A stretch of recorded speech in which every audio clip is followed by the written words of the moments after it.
Et hop, sans perdre un instant, direction donc l'école d'aviation pour y apprendre le beau métier de pilote, Marc. Mais est-ce que c'est vraiment de la consommation, ça? Écoutez, à partir du moment où la formation de base coûte plusieurs dizaines de milliers d'euros, on peut se dire que c'est un investissement important, c'est un investissement pour la vie. Et donc on peut se demander si on en a pour son argent, ou pour l'argent de ses parents, ou pour l'argent de son emprunt. Alors, bon pilote, c'est vrai que c'est un métier qui fait rêver. Pour accéder à ce métier, il y a les écoles. Une fois qu'on a la licence, on peut vite voler. Eh bien, écoutez, ça c'est un peu la question. On a été contacté par Harold. Harold est sorti d'une école de pilotage il y a plus de 2 ans et il cherche encore aujourd'hui une place dans un cockpit. Alors, le problème, c'est qu'il est loin d'être le seul dans le cas. Il faut savoir qu'il y a beaucoup d'écoles et pour s'inscrire dans ces écoles, pas mal de jeunes s'endettent, voire ils hypothèquent carrément la demeure familiale et ils ont des emprunts qu'ils doivent rembourser, parfois plusieurs centaines d'euros par mois. Et quand ils sortent de l'école, qu'ils ne trouvent pas de boulot, c'est vraiment la douche froide. Et qu'est-ce que les écoles disent face à ce constat? On va l'entendre dans le reportage. Elle répète à cécité que l'aviation, c'est cyclique.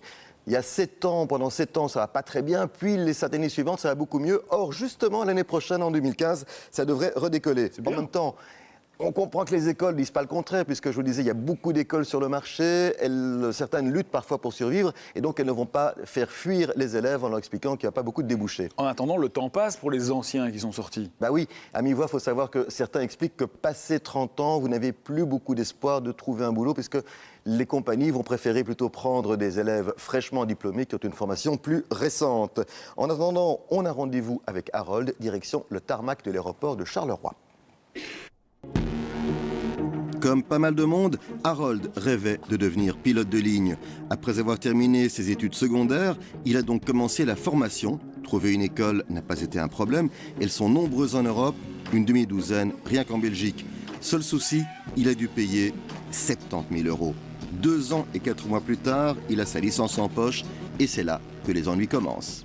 Votre promotion, il y a combien quel pourcentage d'anciens élèves qui pilotent? On était 20 et on est 20 sans emploi en tant que pilote de ligne. Donc clairement, il y a un problème. Clairement, il y a un problème, oui. Le problème, c'est qu'il y a trop de pilotes sur le marché alors que l'embauche est rare. Jean-Pierre connaît bien la situation, 50 ans d'aviation derrière lui, dont un bon nombre en tant qu'instructeur. Il sort des chiffres. On parle en France d'un chiffre qui dépasse largement 1500 et on parle en Belgique de centaines. Des centaines de gens qui ont une licence de pilote et qui ne trouvent pas de boulot. Qui ont une licence de pilote et qui ne trouvent pas de travail dans une compagnie aérienne. Alors, les compagnies peuvent se permettre d'être exigeantes. La plupart demandent 500 heures de vol sur le type d'avion qu'elles exploitent. Pour avoir ces 500 heures, certains pilotes sont prêts à payer. On parle de 40 000 euros. C'est le système du pay to fly, payer pour voler. Donc là, vous payez pour avoir 500 heures déjà de travail. Donc en fait, on vous fait payer pour travailler pour pouvoir trouver un autre travail ultérieurement. Faut-il encore à ce moment-là réussir les sélections? C'est-à-dire qu'en fait, si je paye pour avoir mes 500 heures de vol, c'est pas pour autant que la compagnie à qui j'ai payé ces 500 heures va m'engager. C'est là, manifestement pas. Beaucoup sont rentrés là-dedans un peu comme on rentre dans une secte. Vous savez quand ça commence, mais vous ne savez pas comment on en sort. Le pay to fly, Harold n'en a pas voulu. Depuis 1 an et demi, il cherche un boulot. Parce que l'emprunt qu'il a contracté pour payer ses études, il faut à présent le rembourser. Donc on est sur un prêt à tempérament, donc c'est un compte qui descend en négatif, négatif, négatif. Et une fois qu'on trouve un boulot, ça c'était l'accord, donc on commence à rembourser. Bon maintenant, comme il n'y a pas de travail, il faut commencer à rembourser. Philippe dirige l'école où Harold a fait une partie de ses études. Il ne nie pas le problème, mais il explique que les économistes tablent sur une reprise dès 2015 et qu'en 2029, on aura besoin de 2 fois plus de pilotes qu'aujourd'hui. En attendant, il donne des conseils. Moi, je peux vous montrer des promotions où il y avait peut-être 15 personnes, il y en a 10 qui sont engagées, mais ils ont voulu aller à l'étranger. L'étranger, évidemment, pour l'instant, c'est loin, Middle East et l'Asie, mais il est clair que celui qui veut rester en Europe pour l'instant, c'est pas évident. Vous envoyez combien de CV?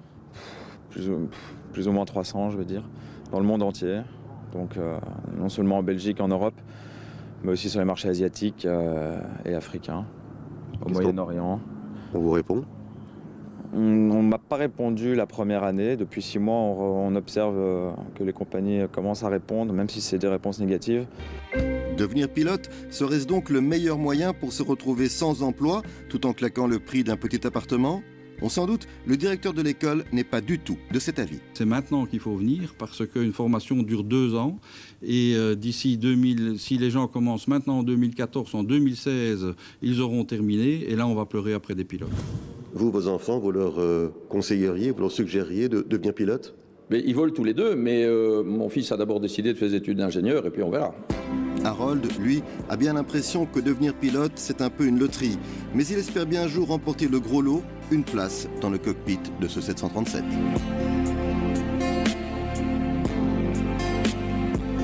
Donc Marc, si j'ai bien compris, certaines compagnies vous proposent une place de copilote, mais c'est vous qui payez. Ben oui, elle présente ça comme de la formation, une formation qui vous permettra plus tard d'avoir le nombre de requises pour postuler pour un vrai poste de pilote. En attendant, vous êtes le passager le plus cher qui paye le plus cher du vol. Mais en théorie, ça vous rend plus facilement engageable quand le marché reprendra. Ah ben justement, il va reprendre le marché.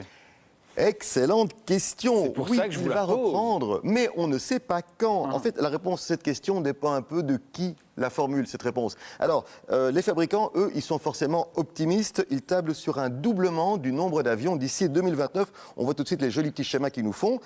On imagine effectivement difficilement Airbus ou Boeing dire que le marché va se cracher. Et 2029, donc doublement du nombre de vols, c'est dans 15 ans. Autant dire que pour ceux qui sortent ou qui sont sortis des écoles de pilotage, ça ne fait pas vraiment leur affaire. Et- Il y a des mots qu'on ne peut pas prononcer dans l'aviation, même quand on parle des marchés. Cracher, Non, il ne faut pas. Oui, c'est C'est- écrasé, enfin, il y a plein de... Non plus, pas Non, celui-là. ah, bah, Non, on faites peut alors. pas. Bon, on revient à la théorie des cycles qu'on évoquait Oui, tout à l'heure. alors bon, il y a eu un affaissement du marché, puisqu'on peut dire autre chose, en 2008. Donc en théorie, en 2015, ça repart. Sauf que même si les grandes compagnies se décident à engager, même si les candidats acceptent les conditions des compagnies low cost ou acceptent de s'expatrier dans des pays émergents, comme on dit, forcément, dans ces pays-là, les compagnies payent parfois à peine plus que la somme nécessaire pour rembourser son emprunt. Donc même si on a toutes ces conditions qui sont réunies, il y a quand même toujours plus de pilotes que de places à prendre. Mais il y a les départs à la retraite, il faudra bien aussi compenser ça. Mais oui, sauf que c'est comme partout, l'âge de départ à la retraite des pilotes, il était retardé de 5 ans et donc il y a moins de place pour les jeunes. Des jeunes, ils doivent aussi payer pour garder leur licence, donc ils ont un examen annuel, un examen médical et les heures de vol. Bref, ça se chiffre rapidement en milliers d'euros. En conclusion, si vous voulez dépenser des fortunes dans l'aviation, choisissez plutôt de faire le tour du monde en business class. Ça ne coûtera pas forcément plus cher et sera quand même plus agréable. Mickaël, un commentaire ? Pas de commentaires, c'est Voilà, pour ça. c'est bien, Mickaël. Pour la suite, on va accueillir notre invité